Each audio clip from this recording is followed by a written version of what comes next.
one of the big things that he stressed is cap flexibility, and that's something that it's beneficial to have. And you have a number of guys that are going to be on UFA and RFA expiring deals this summer, and there's some guys to be for decisions to be made on, and a big topic of discussion for Davidson was the fact, or was prospects.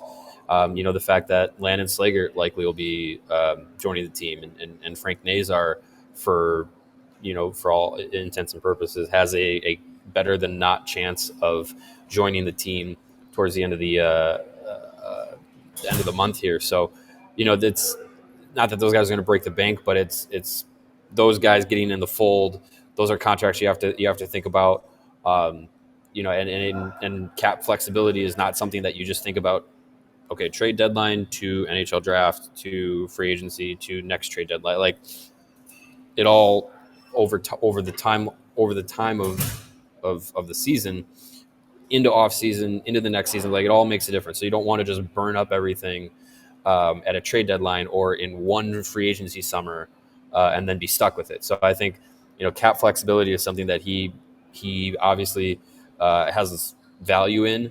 And having those retention spots is part of that. You don't want a ton of dead money just for no reason. So yeah, I think he's trying to be smart. He's trying to make sure that cap flexibility is an asset to the team, not just right now, but also 2 years down the road, 3, 4, 5, like as long as possible, to be able to have that kind of flexibility and not be right at the ceiling too quickly before you have guys that are supposed to be here long term. Are due deals.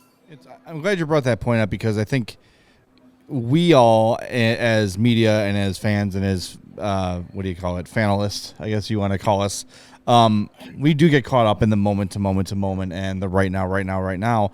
And if Davidson's proven anything, it's that he is looking long term. He is looking years down the road. And I think the best and first example of that is when he drafted Kevin Korchinski in 2022 at 7, and we're like, there's forwards out there that are more, like, we all want a Nazar in that spot, but he looked and said, I'm taking Korchinski here because the next draft is thin at D.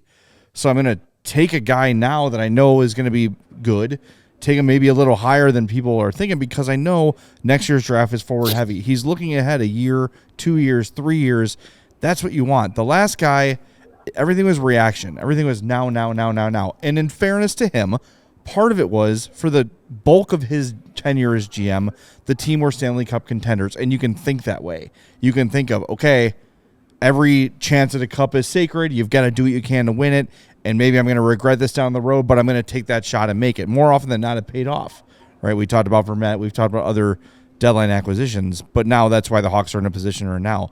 Davidson has the ability to wait a little bit, be a little bit savvy, take his time, play his cards right, and then build things up to the future. And look, you're right. If Slaggert and Nazar joined the team, Greg and I were talking about before you jumped on, Zaitsev's coming back, Athanasiou's coming back. This team's going to be better after the trade deadline than they were before, which is crazy. It's crazy to think about. Last year we were pulling out the file and putting out these, like, look at these dreadful lineups. They're going to be more competitive and better now than they were for the last month or two with these guys coming back. We all silly like the mayor.